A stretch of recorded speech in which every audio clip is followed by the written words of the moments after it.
My stepmother Olivia disliked me a lot. She saw me not as a stepson, but as an unwanted reminder of her husband's previous life.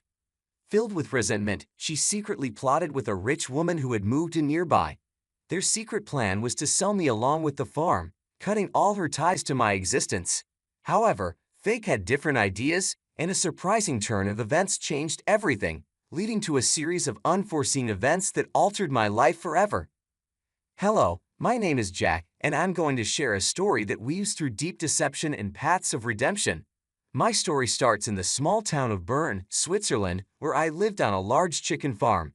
To an outsider, it might have looked charming, but for me, it was a battlefield. I was just 12 years old, but life had already forced me to take on the responsibilities of an adult. My mother died when I was born, an event that shaped my whole life. My father, overwhelmed with sadness and alcohol, found comfort in drinking rather than in being there for the son who needed him. Not long after, he brought Olivia into our lives. To her, I was merely a living reminder of a past she wanted to forget. Our home, if you could call it that, was sustained by the little money we made from our chicken farm. We sold eggs and chickens to make ends meet, but often, my father wasted our earnings at Joe's Tavern, leaving us on the edge of poverty. Every morning, as the sun cast long shadows over the dewy fields, I would be out feeding the chickens and collecting eggs while the rest of the world was still asleep. My small hands, rough and calloused, carried the weight of a life I never chose. School became a distant memory, a place for other children, not for someone who had to keep a farm running. But our story takes a darker turn the day Olivia's true nature came to light. I remember overhearing her one chilly morning. Her voice was sharp and secretive as she talked to someone on the phone about a solution to her problems. I didn't understand it then, but I felt a chill that wasn't from the cold. That's when Mrs. Patrick entered our lives. A widow, rich and mysterious, she had recently moved into a large estate near our farm. Her arrival was the talk of the town, but for Olivia, it was an opportunity. I later learned that Olivia saw a chance to get rid of me by making a deal with Mrs. Patrick. I first met Mrs. Patrick one evening when the sky was painted with streaks of crimson and purple. She came to our farm pretending to be interested in buying it. Her eyes, sharp and assessing, seemed to see more than what was obvious. There was a kindness in her manner, but her presence made me feel uneasy. "Jack, show Mrs. Patrick around the farm," Olivia ordered, her voice dripping with a sweetness that didn't reach her eyes. As I led Mrs. Patrick around, showing her the coops and the feed sheds, her questions dug deeper than I expected. "You manage all this on your own, Jack?" she asked, her voice tinged with something I couldn't quite place. Was it concern or curiosity? "Yes, ma'am, it's a lot of work, but I manage," I replied, trying to hide the tiredness in my voice as clear as the dirt on my boots. Mrs. Patrick looked at me a bit longer than needed, her eyes full of deep thoughts. As we walked back to the house, the setting sun stretched long shadows across the path, making it look eerie and twisted. That night, as I lay in bed listening to the distant call of an owl, I overheard Olivia speaking quietly with my father. They were planning something big, something that would change everything. The bits of conversation I caught were enough to make me panic. "We'll be free of the burden," Olivia said eagerly, "once she takes the farm, and him." Their laughter, cold and cruel, reached up to my small attic room. I lay there, crushed by the weight of their plans. What did they mean? Was I the burden they wanted to be free of? Question after question raced through my mind, each more disturbing than the last. As dawn broke the next day, I woke up with a determination I had never felt before. I knew I needed to find out what was being planned behind closed doors. Little did I know, the answers would completely shake my world. It started like any other day on the farm, with the roosters crowing and the chickens bustling about, unaware of the human schemes unfolding around them. But today, I was not just feeding them. I was also watching and listening for any clue of what might happen next. After my usual morning chores, I quietly made my way back to the house. The front door was slightly open, a careless mistake, or maybe a chance I needed. I pressed my ear to the gap and listened. Inside, Olivia and my father were speaking in low, urgent voices with Mrs. Patrick, who had come back pretending to finalize the sale of the farm. "We appreciate your generous offer, Mrs. Patrick," my father said, his words slurred and smelling of last night's alcohol. "We're ready to move forward. This place and the boy, it's all too much for us now." Mrs. Patrick's voice was smooth like honey, but with a sharp edge that made me shiver. "I understand your situation, and I assure you I can take care of everything. The farm will be in good hands, and so will Jack." The way she said my name sent a shiver down my spine. Was she just another bad person in this plot, or was there something more? Determined to find answers, I took a risk later that day while Olivia was in town and my father was sleeping off another drinking session. I approached Mrs. Patrick as she was checking the farm's borders. "Mrs. Patrick," I began, my voice steadier than I felt, "why do you want to buy our farm, and why are you interested in me?" She looked at me closely for a long moment, her eyes searching mine. Then, to my surprise, she sighed. "Jack, sometimes adults have to make tough choices, but I promise, whatever happens, I'll make sure you're safe." Her words confused me. They seemed kind, but I was still unsure about her true intentions. Over the next few days, things at home got tense. Olivia's looks were sharp and calculating, and my father avoided my eyes, his usual indifference replaced by a hint of guilt. They were planning to leave. One night, I heard them talking about a new life, one without the farm and without me. The day before everything was to be finalized with Mrs. Patrick, I decided to confront Olivia. I found her in the kitchen, packing dishes with more care than she had ever shown me. "Olivia," I said, my voice cracking with a mix of fear and anger, "what's going to happen to me?" She stopped and turned slowly, her expression cold. "Jack, you're going to a better place. Mrs. Patrick will take good care of you, better than we ever could." "But I don't want to leave," I protested, my voice rising. Olivia's expression hardened. "It's not about what you want, Jack. It's for the best." That night, unable to sleep, I lay in bed listening to the whispers of the wind through the cracked window, my heart heavy, my future uncertain. The next morning, Mrs. Patrick would return to our farm to finalize the sale, and supposedly, my fate. As dawn crept over the horizon, casting long shadows across the fields, I made a decision. I couldn't just wait to see what would happen to me. Mrs. Patrick stepped forward, addressing the officers with a clear and firm tone. "There seems to be some misunderstanding here. I have not agreed to take Jack permanently. I was approached by these two about buying the farm and possibly providing Jack with temporary guardianship while they sort out their issues." The officers listened intently, taking notes. One of them turned to me, his voice kind but probing.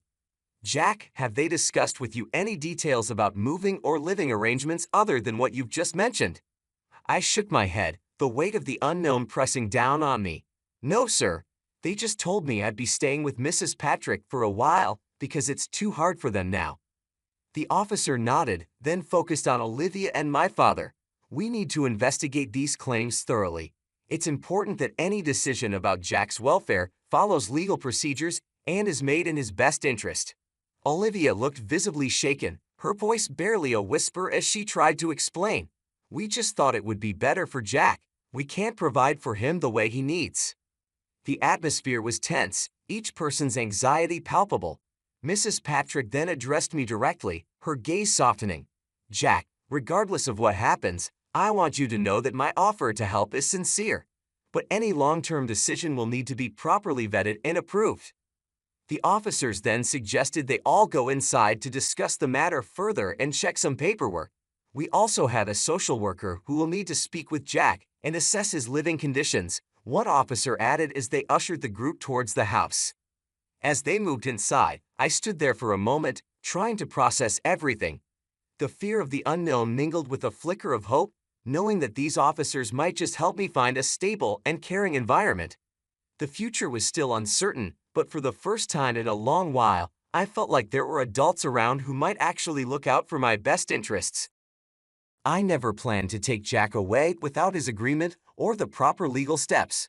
I was here to talk about buying the farm, but when I found out about the child's situation, I became worried.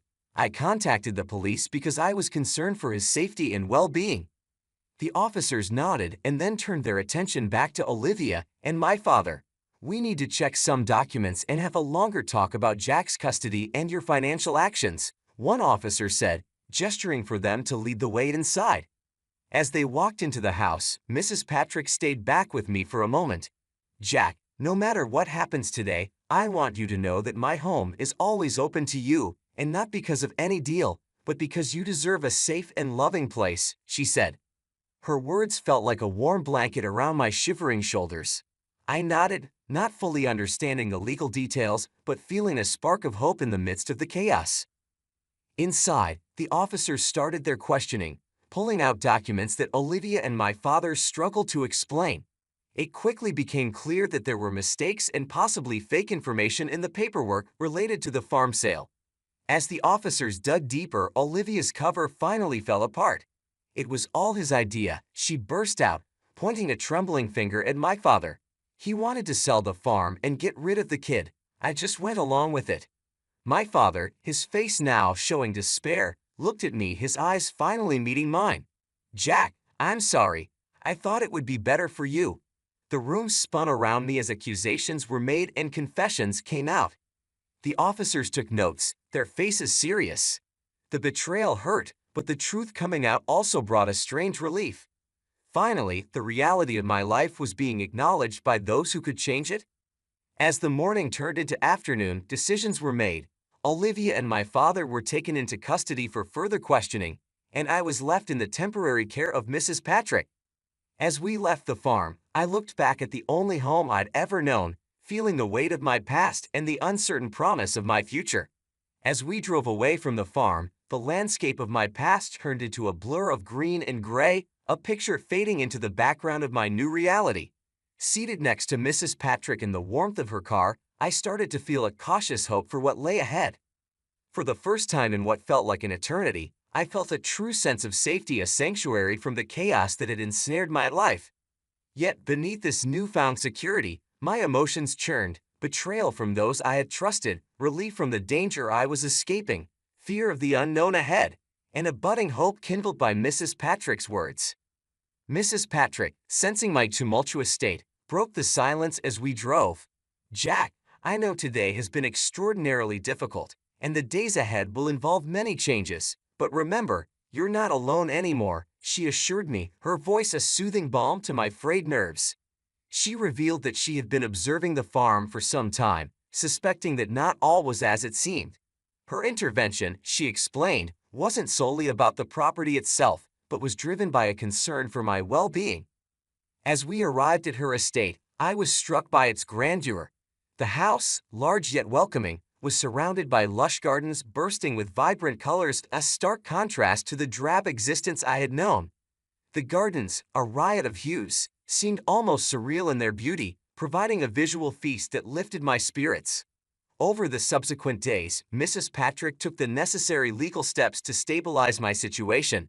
She was appointed my temporary guardian, and the process to officially make her my foster parent was initiated. During this period, I came to learn more about her. Unable to have children of her own, and having lost her husband a few years prior, she lived in a large estate that seemed too quiet for just one person. It was clear her heart had ample room for more. One sunny afternoon, as we meandered through her rose garden, the air fragrant with the scent of blooms, Mrs. Patrick paused and faced me. Her expression was earnest. "Jack, I want you to understand that you are not a replacement or a charity case," she began, her voice firm yet kind. "You are a brave young boy who deserves a chance at happiness. I hope with time, you will come to see this place as your home." Her words, sincere and heartfelt, planted a seed of hope in me. Maybe, just maybe, I could really start a new life here, one filled with love and stability. But life, as I was learning, is seldom straightforward. Just when I began to feel secure in my new environment, the past reared its head one more time. A few weeks after settling in with Mrs. Patrick, an unexpected call came from the police. They wanted to discuss the ongoing investigation into my father and Olivia. Anxiously, I went to the station where an officer handed me a letter found among Olivia's possessions. It was addressed to me from my mother. Holding the envelope, my hands trembled as I felt the weight of its contents. Inside, written in my mother's elegant hand, were words of pure love and longing. She spoke of her deep affection for me, her aspirations for my future, and her profound regret at not being there to witness it. The letter, a mixture of love and sorrow, shattered yet healed parts of me. Her words echoed in my heart, affirming that despite her physical absence, her love had always been with me. As I absorbed her words, a profound sense of clarity settled over me. The betrayal and secrecy I had faced were now overshadowed by the undeniable truth of my mother's love. This revelation, though painful, brought a strange relief. It reassured me of my worth and solidified my resolve to embrace the new life Mrs. Patrick offered. With each passing day, the estate began to feel more like home. The shadows of my past receded, making way for a future I had once thought unattainable. Seated next to Mrs. Patrick in the warmth of her car, driving away from the police station, I realized that life was offering me a new beginning. As we navigated the roads leading back to the estate, the landscape of my past, once filled with uncertainty and fear, faded into a backdrop of vibrant greens and grays, a mere setting for the unfolding story of my new reality. I didn't even realize I needed it until it was in my hands, a letter from a mother I never got to know. It was a piece of my past that Olivia had tried to erase, but now, it was finally mine. This link to my mother, a connection long denied, became a cherished possession as the weeks turned into months, and the legal proceedings against Olivia and my father unfolded. They were eventually found guilty of fraud and child neglect. My father, seeking redemption, tried to reach out, longing to apologize and to reconnect. But for me, the path forward did not include him, not yet at least. Forgiveness is a complex journey, and I wasn't ready to embark on it. Living with Mrs. Patrick, who I came to affectionately call Patricia, was a blend of everyday routines and extraordinary moments. School, which had once seemed like a distant, unattainable dream, became a staple in my daily life. Patricia supported me in every way. She encouraged my studies, supported my exploration of new hobbies, and most importantly, she helped me navigate the tangled emotions of my past. One evening, as we sat watching the sunset from the porch, the sky a canvas of orange and pink, Patricia turned to me and shared a thought that struck a deep chord. "Jack, all families are built differently. Some are formed by blood, others by bonds that are stronger than blood. We're the latter, and I couldn't be prouder." That moment felt like the final piece of a puzzle slotting into place. The turmoil of my past had led me to this tranquil present, and the future was a canvas waiting to be painted with the vibrant colors of hope and healing. Patricia's words sizzled deep within me, affirming a truth I was only beginning to grasp. The definition of family could be much broader than traditional bonds, encompassing connections built on support, understanding, and unconditional love. Days turned into weeks and weeks into months as I settled into my new life with Patricia. The estate, with its sprawling gardens and quiet corners, became a sanctuary where I could grow and heal. We spent many afternoons wandering through the blooming gardens, discussing books, life, and my dreams for the future. Patricia, ever patient and wise, listened and advised, guiding me with a gentle hand. As the court cases wrapped up and the legalities were dealt with, I found myself thinking more about the future. I started to make plans for college, for travel, and perhaps one day for ways I could help others who had faced challenges like mine. Patricia was supportive of all my plans, encouraging me to dream big and work hard. It wasn't just the practical support that made my life with Patricia transformative. It was the emotional healing that took place. The more I learned about empathy, compassion, and resilience from her, the more I began to understand the depth of what I had experienced. The process of healing from the past was slow and sometimes painful, but it was also filled with moments of profound realization and growth. And now, as I reflect back on the journey from the shadows into the light, I see how far I've come. From a childhood overshadowed by neglect and deception to a life enriched by love and new opportunities. This story, my story, doesn't just end with a new beginning. It continues each day with each new challenge and triumph. This tale is more than just my personal narrative. It's a testament to the resilience of the human spirit and the transformative power of compassion. To anyone who finds themselves in the darkness of despair, remember, the path to light often begins with the courage to step forward and the support of just one person who believes in you. Thank you for walking this journey with me through trials and tribulations, towards a horizon bright with promise. As I stand now, ready to face whatever comes next, I do so not alone, but with a family chosen not by blood, but by bonds forged in the depths of adversity and strengthened in the warmth of mutual respect and love.